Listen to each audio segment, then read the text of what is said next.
अस्सलाम वालेकुम दोस्तों, मैं हूं मोहम्मद रवाज सलीम और आप देख रहे हैं एचआर स्टूडियो। दोस्तों, आज मैं आपके लिए एक ऐसी वीडियो लेकर आया हूं कि स्पेशली जो लोग बैंकिंग सेक्टर में जाना चाहते हैं और ज्वाइन करना चाहते हैं, अपना करियर बिल्ड करना चाहते हैं बैंकिंग सेक्टर में, तो उस हवाले से ख़ास तौर पे अभी रिसेंटली अलाइड बैंक ने जॉब्स ऑफ़र की थी टेलर के लिए। तो उस हवाले से बहुत से लोगों की क्वेरीज़ हैं कि इंटरव्यू किस तरीके से होगा, टेलर की जॉब रिस्पॉन्सिबिलिटीज़ क्या हैं, इंटरव्यू में किस तरह के क्वेश्चंस कर सकते हैं वो लोग, टेक्निकलिटीज़ इसकी क्या चीज़ें होती हैं, मतलब इन सारी चीज़ों के जो इन तमाम तर सवालात के जवाब हैं वो आज मैं इस वीडियो में देने की कोशिश करूँगा। तो मेरे साथ इस वीडियो में जुड़े रहें, बंधे रहें आखिर तक।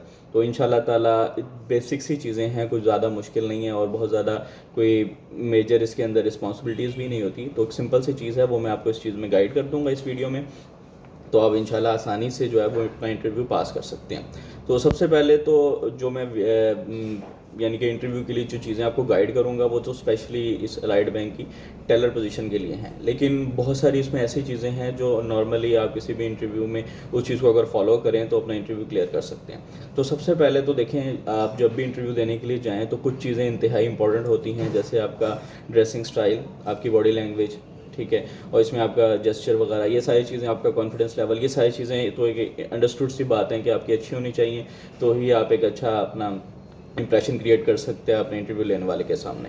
तो स्पेसिफिकली अगर अलाइड बैंक में टेलर पोजीशन की अगर बात की जाए तो सबसे पहले तो देखना है कि आपने जिस पोजीशन के लिए अपने इंटरव्यू देने जा रहे हैं यानी कि टेलर के लिए, तो उसकी थोड़ी सी जॉब रिस्पॉन्सिबिलिटीज़ आपको पहले से पता होनी चाहिए। तो टेलर की जो जॉब रिस्पॉन्सिबिलिटीज़ होती हैं वो ये होता है कि जैसे कभी आप बैंक में अगर गए हों तो वहाँ पे आपने देखा होगा कि जो कैश काउंटर के ऊपर जो लोग काम कर रहे होते हैं, यानी कि रिसीट पेमेंट कर रहे होते हैं, रिसीट ले रहे होते हैं, पेमेंट कर रहे होते हैं कैश के अपना चेक के थ्रू, और बिल ले रहे होते हैं, ये जो भी ट्रांजैक्शंस हो रही होती हैं ओवर द काउंटर वो टेलर कर रहे होते हैं, ठीक है ना।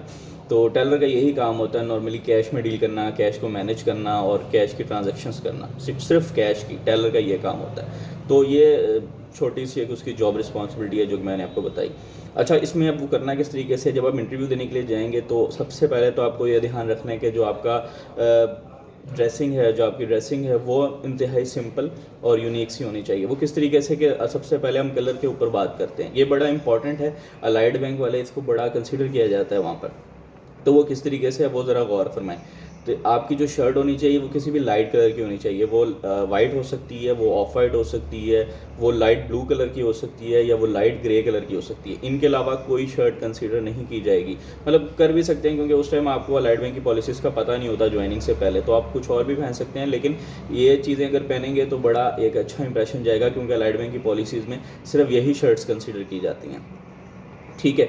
और अगर पैंट की बात की जाए, ट्राउज़र की बात की जाए, तो सिंपल ड्रेस पैंट होनी चाहिए जो कि डार्क ब्लू कलर की हो सकती है, डार्क ग्रे कलर की हो सकती है, या ब्लैक कलर की हो सकती है।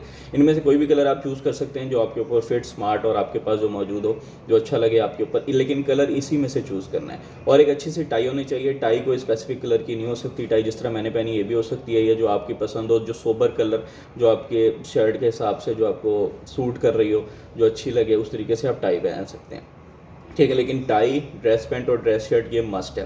अच्छा, एक बड़ी इंपॉर्टेंट चीज़ इसके अंदर ये कि स्टड लगा लें, वॉच लगा लें, तो ये अच्छा इंप्रेशन क्रिएट करेगी, अच्छा इंप्रेशन बनाएगी वहाँ पे।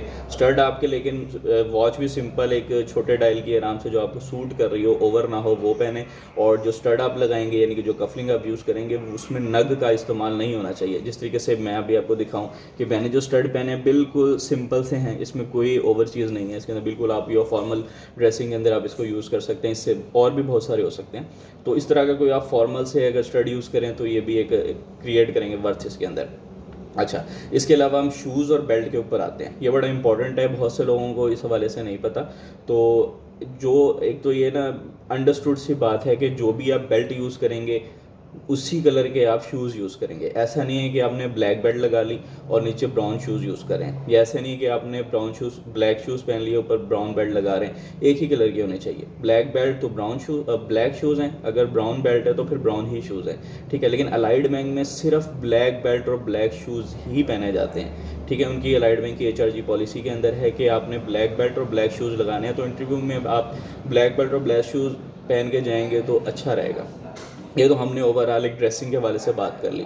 अब आप देखें वहाँ पे क्या चीज़ें ऐसी हैं जो इंटरव्यू लेने वाले को मुतासिर करेंगी। ठीक है, ये तो ड्रेसिंग होगी। ड्रेसिंग ये वाली अगर आप करके जाएंगे तो जैसे ही आप उसको मतलब वो आपको देखेगा, एक पहला इंप्रेशन जो होगा ना वो ये होगा कि यार बड़ी बेहतरीन ड्रेसिंग की हुई है इसने, जो हमें रिक्वायरमेंट है हमारी, जो हम बाद में भी इम्प्लीमेंट करवाएंगे, ऑलरेडी ये वो वाली ड्रेसिंग करके आया हुआ है। ठीक है, एक तो ये चीज़ हो गई। दूसरा फिर ये है कि आपका जो कॉन्फिडेंस लेवल होना चाहिए ना वो बहुत हाई होना चाहिए। ठीक है, हाई नहीं भी होता, समटाइम लोग पहली दफ़ा इंटरव्यू देने जा रहे हैं तो कैसे हाई हो। ठीक है, आपने क्या करना है, बिल्कुल काम रहना है, बिल्कुल चिल रहना है, किसी किस्म की कोई टेंशन नहीं है, कोई बहुत बड़ा सवाल नहीं करने वाले, और ये कोई बहुत बड़ी पोजीशन भी नहीं है जिसमें आपको फंसा देंगे या कोई आपसे इस तरह का कोई सवाल वो नहीं करेंगे। ठीक है, नॉर्मल सा एक छोटी सा समझ लें जनरल मीटिंग है, आप इसको इंटरव्यू भी ना लें तो एक जनरल से एक मीटिंग होगी आपकी। ठीक है, जिसमें 2-4 बंदे वैसे भी बैठे हो सकते हैं, ऑनलाइन पे 2-4 लोग हो सकते हैं जो आपको जज कर रहे होंगे, जो आपसे क्वेश्चन भी कर सकते हैं। तो इसमें कोई बहुत बड़ा वो नहीं है, बट ईजी रहें। ठीक है, इसमें ईजी रहने का क्या फार्मूला है कि आपने एक अच्छी ड्रेसिंग की हुई है ना, वो तो वैसे ही आपका जो है ना मोराल वैसे ही हाई हो जाएगा। ठीक है, वैसे ही कॉन्फिडेंस लेवल वैसे ही बूस्ट हो जाता है एक अच्छा इंसान, यानी कि और कटिंग शटिंग ये वो बड़ा अपने फॉर्मल होके जाना है, अपने बियर्ड वगैरह वो सेट करवा लें, कटिंग वगैरह करवा लें, अच्छे बाल वगैरह बनवा लें। तो ये ज़ाहिर सी बात है जिस तरह एक बैंकर को लगना चाहिए ना कि एक बैंकर बैठा हुआ है तो उसकी जो फिजिकल अपीयरेंस है वो खुद बताए कि हाँ ये एक बैंकर है। तो ये सारी चीज़ें, तो जो इंटरव्यू देने जाएंगे ना तो वो 2-3 चीज़ें जज कर रहे होते हैं वहाँ का, आपका कॉन्फिडेंस लेवल जज कर रहे होते हैं, आप कितने ओबीडियंट हैं। ये बहुत बड़ा, यानी कि वो बहुत एक ऐसी चीज़ है जो बहुत जज करते हैं, बहुत नोटिस करते हैं वो कितने ओबीडियंट है। अब जिस तरह लाइक एक मैं आपको मतलब हमारी जनरल अभी डिस्कशन चल रही है ना जो मैं आपको गाइड कर रहा हूँ, तो इस वाले से वो ऐसा सवाल पूछ लेंगे, वो कहेंगे यार आप मिसाल के तौर पे आप लाहौर में रहते हैं ना, तो आसपास के किसी इलाके का वो कह देंगे कि यार अगर हम आपको वहाँ ट्रांसफ़र कर दें तो आपने ये नहीं कहना कि सर ये मुश्किल हो जाएगा मेरे लिए, मैं नहीं कर पाऊँगा, या सर कोशिश करें लाहौर में हो जाए तो ज़्यादा बेहतर है वरना तो मैं कहीं भी चला जाऊँगा। नहीं, आपने ये नहीं कहना, आप वो जो कहें ना, मतलब वो कहें मैं फ़लाँ जगह अगर आपका ट्रांसफ़र कर दें हम लोग, सर कोई मसला नहीं है, चले जाएंगे, कोई इशू नहीं है, जॉब करनी है जिधर भी हो जाए पूरे पाकिस्तान में, आप कहीं भी भेजें, मैं एग्री हूँ, मैं जाने के लिए तैयार हूँ। ठीक है, तो ये वो भेजते नहीं है, सिर्फ वो मेंटल लेवल चेक कर रहे होते हैं, सिर्फ वो ओबीडियंस लेवल चेक कर रहे होते हैं कि कितना बंदा ओबीडियंट है, कितनी हमारी बात मानता है, कितनी पॉलिसीज़ को फॉलो करता है। सिर्फ वो ये चीज़ें नोटिस करने के लिए, ये चीज़ें जज करने के लिए इस तरह के सवाल करते हैं आपसे। ठीक है, टेक्निकल क्वेश्चन में बहुत ज़्यादा वो पूछ लेंगे तो वो यही पूछेंगे कि 10 मिलियन कितने होते हैं, 1.8 मिलियन में कितने लाख बने। ठीक है, अगर 50 के या 5,000 के, लाइक मिसाल है 5,000 के अगर 100 नोट हों तो कितने बने, 5,000 के 80 नोट हों तो कितने पैसे बने। ठीक, इस तरह के नहीं, मतलब ये आप हार्डली आप ये देख लें, मतलब मोटी मोटी चीज़ें नोट कर लें कि 5,000 वाले का एक कॉपी जो होती है ना, 5,000 वाले का एक पैकेट वो 5 लाख होता है। तो इस तरह से आपने 1,000 वाले का 1 लाख होता है, 5,000 वाले का 5 लाख होता है, 500 वाले का 50,000 होता है। इस तरह यानी कि मोटी मोटी चीज़ें आप जो है ना वो याद कर लें, याद क्या वो पता होती हैं, वैसे बेसिक है, तो कोई इसमें मुश्किल नहीं है बहुत। और अगर कोई चीज़ समझ नहीं आए तो कमेंट करके पूछ सकते हैं, मैं बता दूंगा। नंबर पे आप रब्ता कर सकते हैं व्हाट्सएप पे, वहाँ भी मैं आपको 1-to-1 कॉल पे बता दूंगा, गाइड कर दूंगा, कोई ऐसी इशू की बात नहीं है। तो ये सारी चीज़ें हैं, ये चीज़ें अगर आप फॉलो करते हैं, ठीक है, जो टेक्निकल बातें, टेक्निकल क्वेश्चन में टोटल कुल मिला के यही पूछेंगे वो।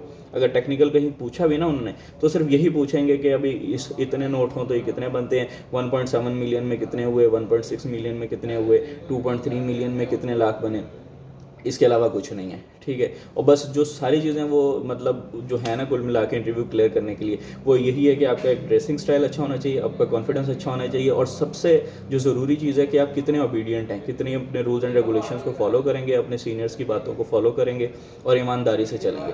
क्योंकि कैश का काम बड़ा इस तरह का होता है कि इसमें ईमानदारी बहुत ज़रूरी है। ठीक है, बहुत ज़्यादा इसके अंदर यही चीज़ होती है कि गड़बड़ कोई ना हो। तो उम्मीद है कि जो मैंने आपको चीज़ें गाइड की हैं इसको आप फॉलो करेंगे और इंशाल्लाह ताला आप इंटरव्यू क्लियर करके पोजीशन सिक्योर कर लेंगे। तो इंशाल्लाह ताला एक नई वीडियो के साथ फिर हाजिर होऊंगा, तब तक के लिए मुझे इजाज़त दीजिए। अल्लाह हाफ़िज़।